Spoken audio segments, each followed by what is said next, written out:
Right, welcome back for Chapter 3 of Amerzone. And what we have to do is click here and dive right in. So we've landed, I guess, in the Amerzone River Delta on the coast. Nice part of the world, but we better move on. So if we get into the hydrophilic controls, so we came here in plane or helicopter mode. But we're out of gas by the sounds of it, so let's go back to sailing, I think. Appears to have done the job.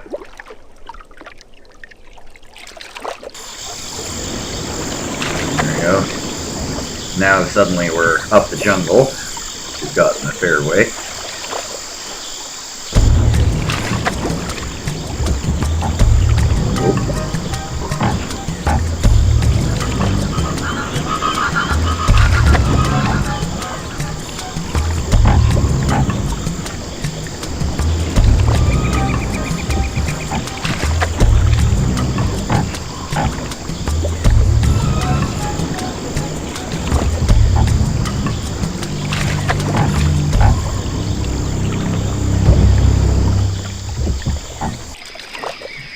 By happy chance, there's somewhere to be here. Let's have a look.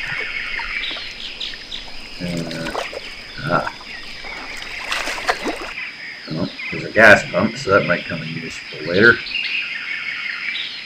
All the way up here, and alright, so we can go in there, but not yet. We're locked out. Where else can we go? Looks like this place has seen better days. But here's a side path. They really went all out on the foliage with environment design. Here we are. There's somebody here. The priestly look about him. This would be David Makowski, the priest to whom Professor Valenbois was writing when we were looking through his papers in France. But here's something we can look at. Oh gosh, it's Yakumani, the lady love of Valenbois. Here.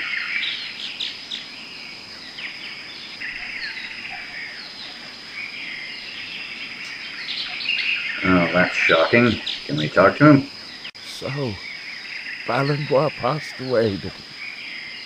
And you are taking the egg of the white birds back. You know that the three of us wanted the happiness of this country, and we have each contributed in our own way to its misfortune. We were a bunch of stupid and narrow-minded idealists. That's the plain truth. We realized this too late. Yes, too late. May God have mercy upon us. All that is so far away. She came from a mysterious village, lost in the jungle. Valenbois loved her a lot, you know. And then he betrayed her. He went back to Europe, and she pined away and died. Look, in the fort you will find some fuel for your engine. You still have a long way to go, a very long way. I will pray to God for him to help you with your undertaking. Good gracious. I just realized from looking at the dates on Yakumani's tomb there, she was only 21. Good grief. There's an interesting dynamic in this game. See, yeah, he gave us the keys, so we can take another crack at going into the fort, the mission. There's an interesting dynamic going on, again, in reference to sort of colonialism, that, you know, each one of them wanted to make something of Amerzone, but they had their own ideas how to do that, and damn what the people who actually lived there thought. Alright, there we go. There's a nice touch that goose or stork or whatever it is flying by, only visible in this position. Kind of like some of the animal sightings, like the butterflies on Mist Island in this game. Anyway, let's see. Let's have a look around in here. There's a building over here we can go into. Appears to be the bar or the canteen. I can't tell if that's meant to be a window or a TV, but I don't know, never mind. Amerzone, Alvarez Presidente. Subtle. And let's have a look. Yeah, this place has definitely seen better days. Let's see what else. Make our way along here. Yeah, this place has really been worked over. There appears to be a dead cow over there. That's not good. And, here's a place. I didn't actually notice this at first, but this looks like it's a schoolhouse. So this really is like a mission of some sort. That's interesting. There's white birds. Clearly a big part of the national consciousness. The kids are drawing pictures of them every which way. So, let's see much pickup here. This is nice. Actual map of the country. I always sort of imagine, based on its appearance and orientation, that Amerzone's meant to be kind of like around, kind of based on the Orinoco. So like Venezuela, Guyana, Suriname, place like that. There's Alvarezopolis, Puebla, which is where we are right now. And I don't know if we're meant to be able to read that, but the graphics, unfortunately, are so low res that I can't see if that actually says anything.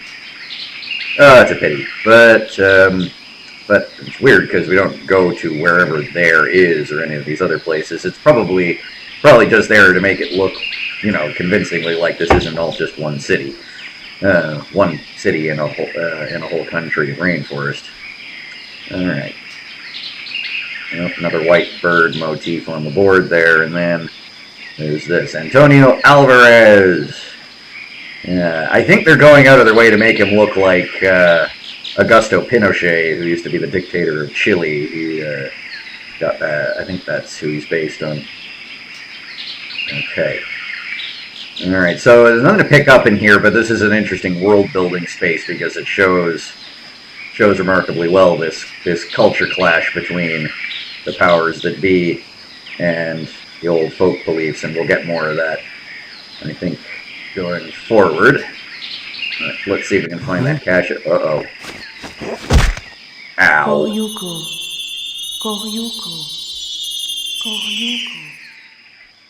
Well, that was unpleasant. Oh, look, a beetle. That soldier really is a perfect illustration of how cartoony the human figures are in this game. I always thought Mikowski looks like, when you talk to him at the graveyard, he looks like he's melted a little bit. Alright, but let's have a look. Oh, I'm going to pick up a little mug there.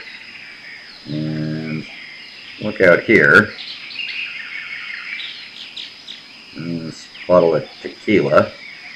Do something with it, but what can we do? Oh. Here's that beetle we saw. Now, this is the same beetle we saw back in Valenbois' lab office in France, which tends to suggest that this is the one that's supposed to have soothing properties. So let's catch it in the mug. There, now it's a mug with a beetle in it. And let's see if it soothes our friend if we spike his drink with a bug. It did something.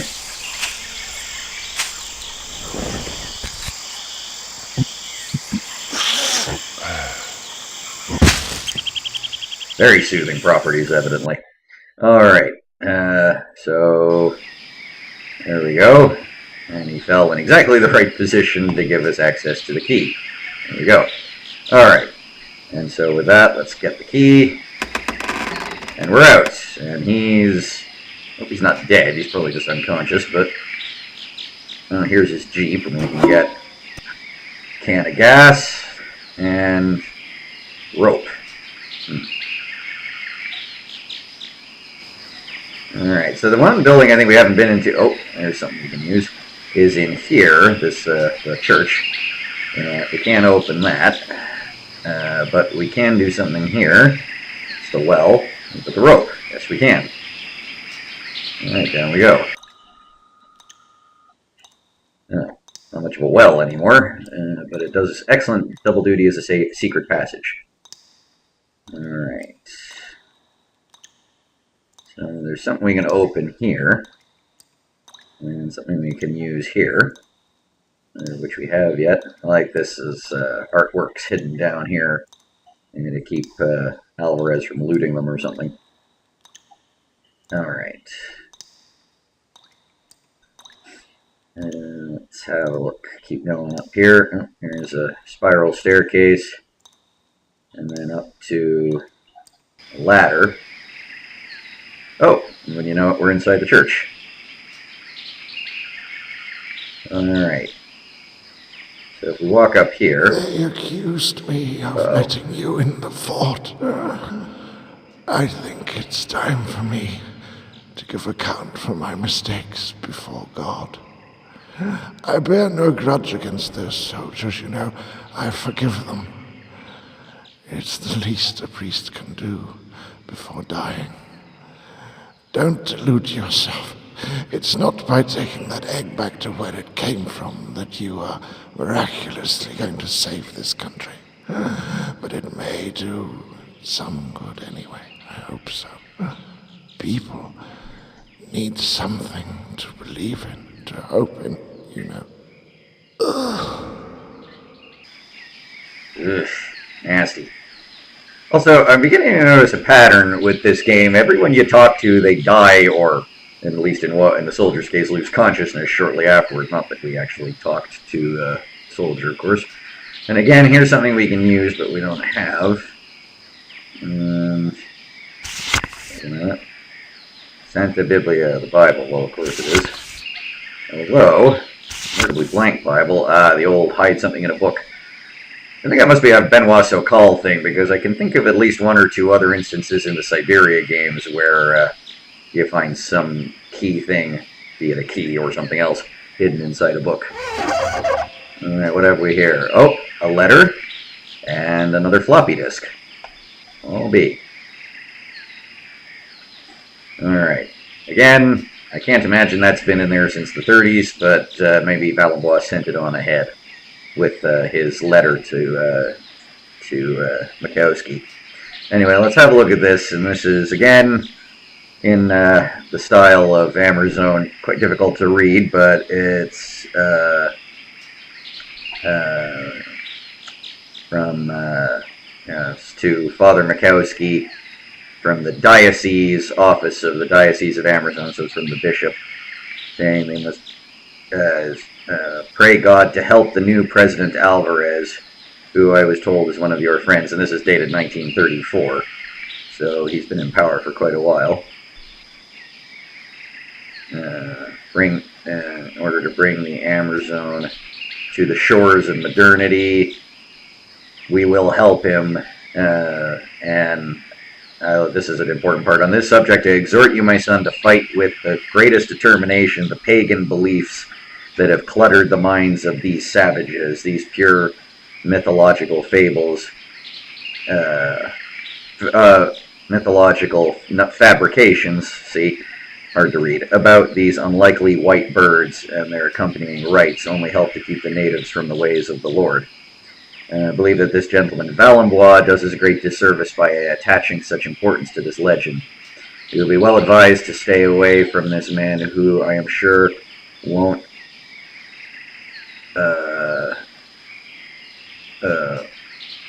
something to be the laughingstock of the scientific community on this return to Europe. I think it means on his return to Europe. So this again is a case of not only is the handwriting hard to parse, but I think in a couple of cases the translation's a little mangled. So this kind of goes, we're going back to the beginning. Let's check out of this, and there we go. This again goes to sort of the theme of this, is there is a country that everybody, was getting on in their own way, But then there's this triumvirate of greedy science, self-righteous religion, and tyrannical politics that's trying to quote unquote improve the country and is just running roughshod over innocent people in the process. So it's very anti-colonialist, and it's quite interesting. All right. So we can't. I don't think we've done all we can in here. Nothing we can do for that poor guy. But we can't get out those doors. The only way we can get out is the same way we came in, through this little trapdoor in the confessional. And back in the cave down here. Now we can... Oh, hold on. We can... a sword. Wish I'd had that when that soldier jumped me. But we can just climb back up the well, but oddly enough...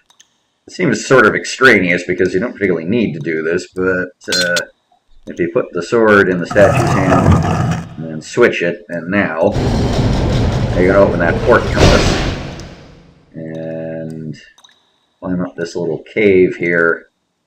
Zoom in. Alright. And then now we're in, I don't know what this is, this little outbuilding in the graveyard again. I don't know why you need to do that, not just walk out the door, but since you can. But neat little secret passage. This mission's got a lot of secret passages. So in the end, oddly enough, we didn't have to use the gas pump, which I think is kind of funny. But anyway, we can gas up this whole thing. Pile in. There we go. It's funny, I was watching a Tintin cartoon earlier, and there's,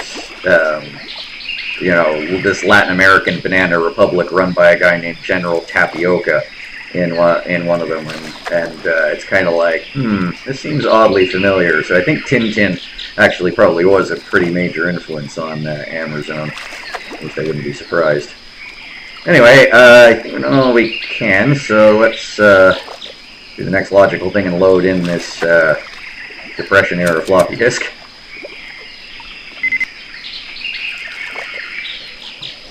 Load it up. Alright, so sailing, apparently not what we want.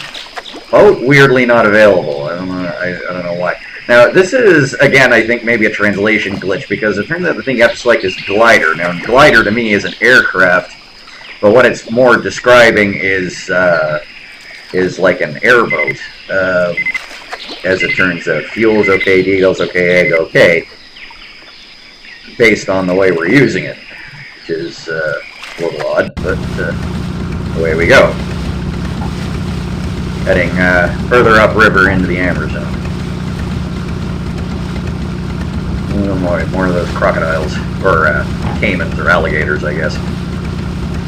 Well, for all they're determined to bring modernity to the Amerzone, that modernity clearly isn't going very well, no matter how confident they might be, because there's a railway bridge that clearly isn't holding up too well. That must be the rail line that connects Alvarezopolis and that other town we couldn't see the name of. Oh, there are vultures. Very poetic image with all that wreckage there. Really taking time to enjoy the scenery in the way this goes. The way the images are rendered. Oh, this is cool.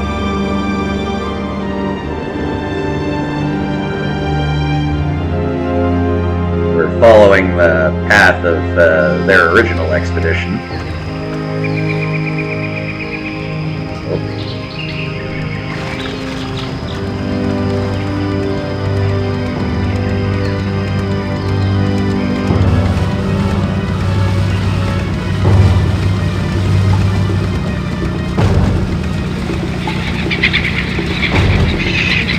By the music, we're getting near our destination.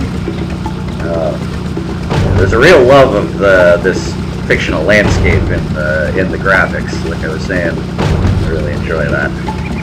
Oh, here's something to ring them all up.